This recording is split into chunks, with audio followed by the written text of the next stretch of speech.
विवर्तनिकी सिद्धांत के दो भाग।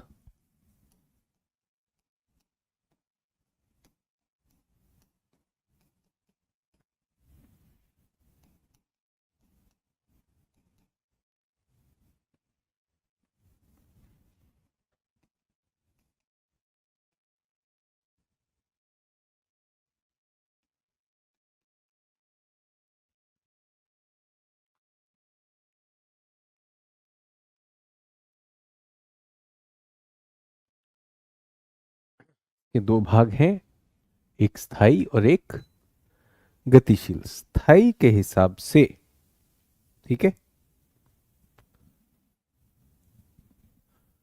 स्थल मंडल प्लेटों द्वारा निर्मित है।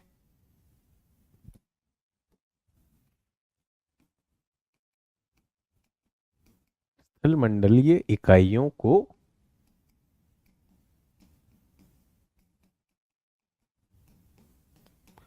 प्लेट कहते हैं। ये तो इसको समझने की बात है कि स्थल मंडल किससे बना है, प्लेटों से बना है, और इकाई को क्या कहते हैं, प्लेट है। प्लेटें किस पर रखी हुई हैं, प्लेटें रखी हुई हैं, प्लेटें रखी हुई हैं LVZ लो वेलोसिटी जोन या एस्थेनोस्फीयर या दुर्बलता मंडल पर। अब प्लेटों के प्रकार, ये जो प्लेट हैं इनके अलग अलग प्रकार हो सकते, इनका वर्गीकरण, इनका वर्गीकरण। एक तो आकार आधारित,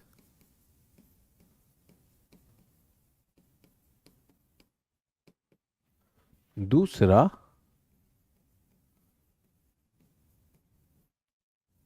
संरचना आधारित। पहला आकार पर आधारित है और दूसरा इनकी संरचना पर आधारित है। आकार में हमारे पास बृहत और लघु प्लेट होती है।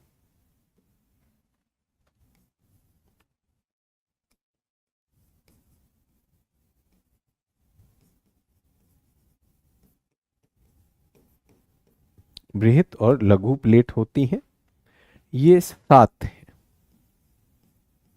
7 प्लेट हैं। इन पर एक मत है सभी का। 7 प्लेटों का नाम क्या है वो मैं नाम लिख देता हूं, जिन लोगों ने जीएस की क्लास की है वो जानते हैं। उत्तर अमेरिका की प्लेट, उत्तर अमेरिका की प्लेट,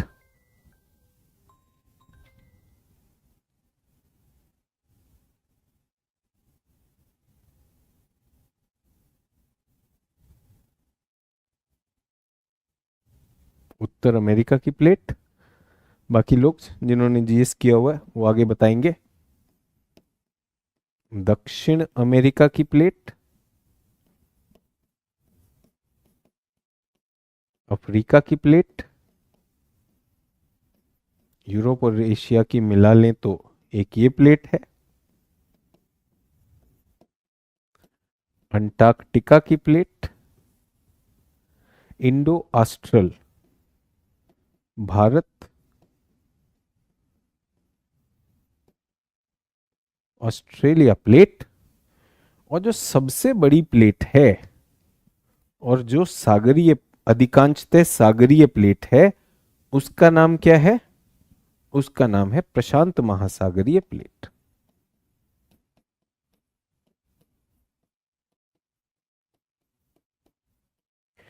ये सबसे बड़ी प्लेट। 7 पर हमारे पास एक मत है, तो ये 7 प्लेटें हमारी क्या हो गई, ये हमारी बृहत प्लेट हो गई। बृहत मतलब ये पूरा का पूरा महाद्वीप या महासागर के आकार की हैं, तो इसलिए इनको बृहत प्लेट कहा जाता है। लघु प्लेटों की जब बात होती है तो भूवैज्ञानिकों का एक मत नहीं है।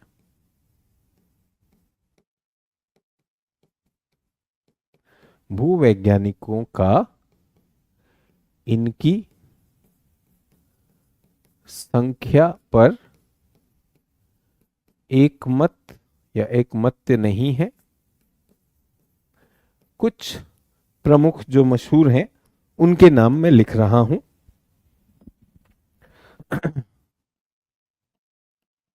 Caribbean plate, नाजका plate,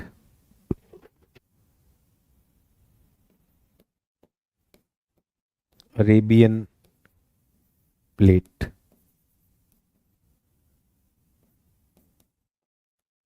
Philippines plate, Cocos plate, Hwan D फूका प्लेट।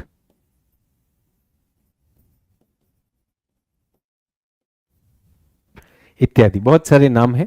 ये आपकी एटलस में दिए होते हैं। जिन लोगों ने जीएस में किया है ठीक है, जिन लोगों ने मान लीजिए जीएस में नहीं किया है तो अपनी एटलस का उस पर जाएंगे कंटेंट पेज पर और उसमें ढूंढेंगे प्लेट विवर्तनिकी मानचित्र।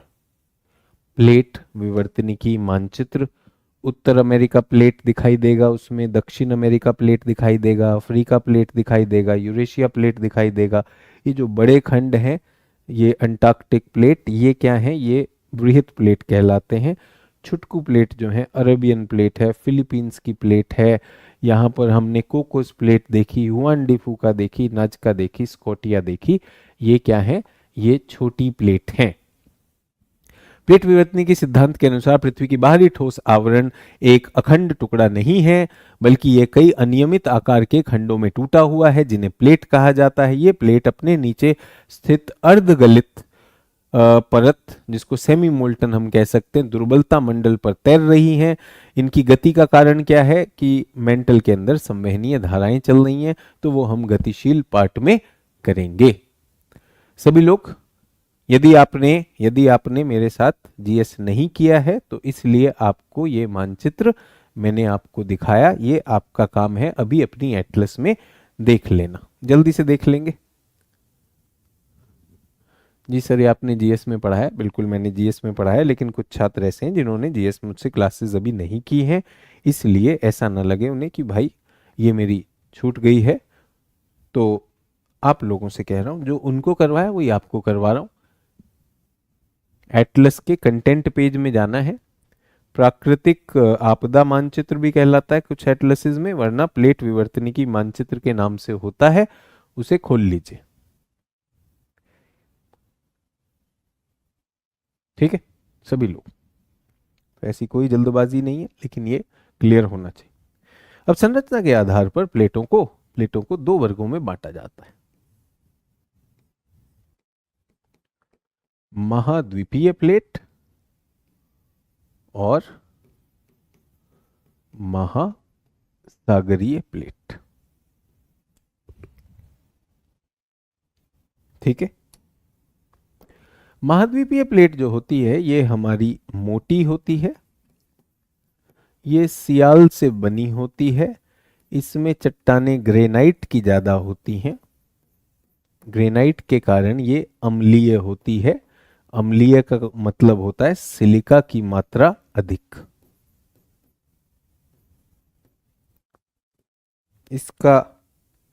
इसका घनत्व 2.6 ग्राम पर सेंटीमीटर क्यूब होता है। ये कम घनत्व व अधिक मोटाई वाली प्लेट होती है।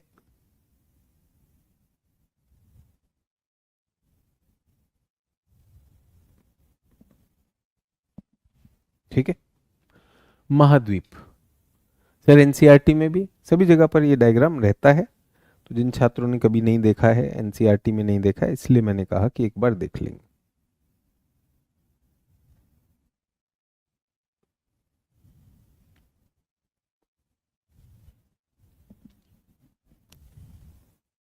इनकी मोटाई जो है 30 किलोमीटर तक की मोटाई हो सकती,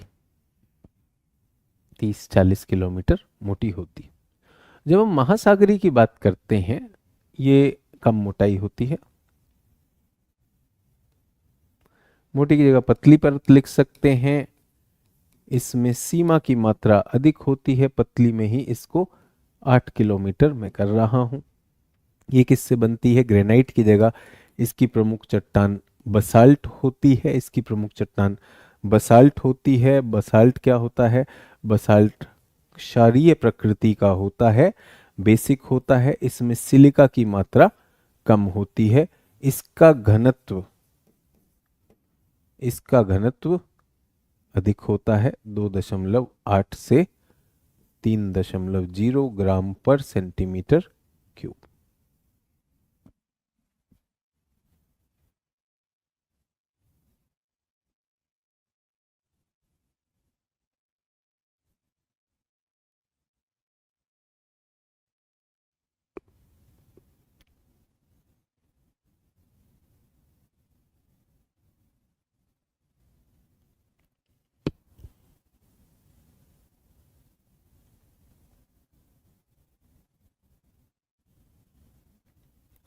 ठीक है, अब इसके आते हैं गतिशील भाग पर। प्लेट आई नहीं होती, ये गति करती गति करती हैं। किस लिए करती हैं? मेंटल संवहन की वजह से। इस पर हम चर्चा कर चुके हैं, तो सारी चीजें वैसे भी वो सिद्धांत बना ही पिछले विचारों पर है। ठीक है, तो प्लेट क्या करती हैं? गति करती हैं, और इनकी पारस्परिक गति के आधार पर ये 3 प्रकार की हो सकती हैं।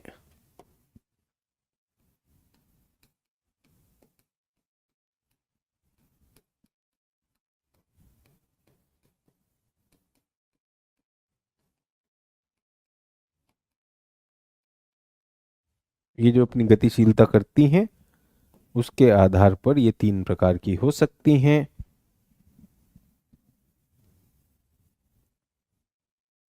नंबर 1,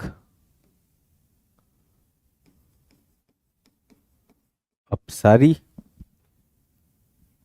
नंबर 2,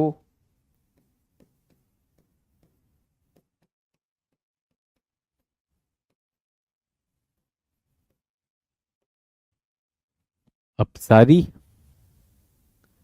अभिसारी, और जो तीसरी प्रकार की होती है उसको ट्रांसफॉर्म, कायांतरित या संरक्षी।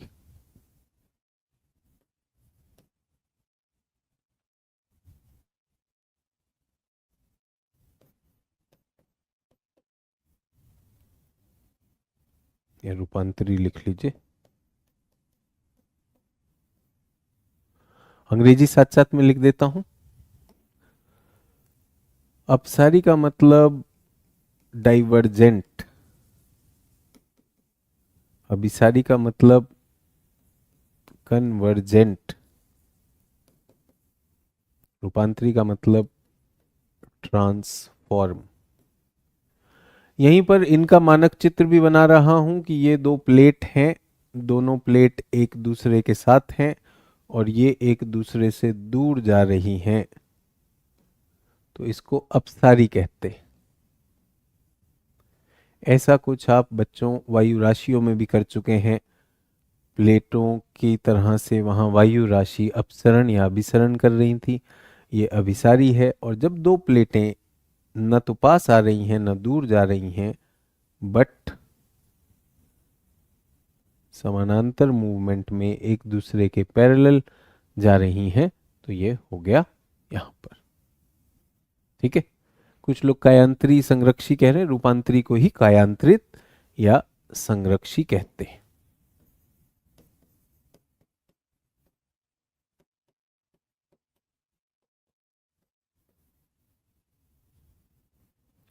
डन।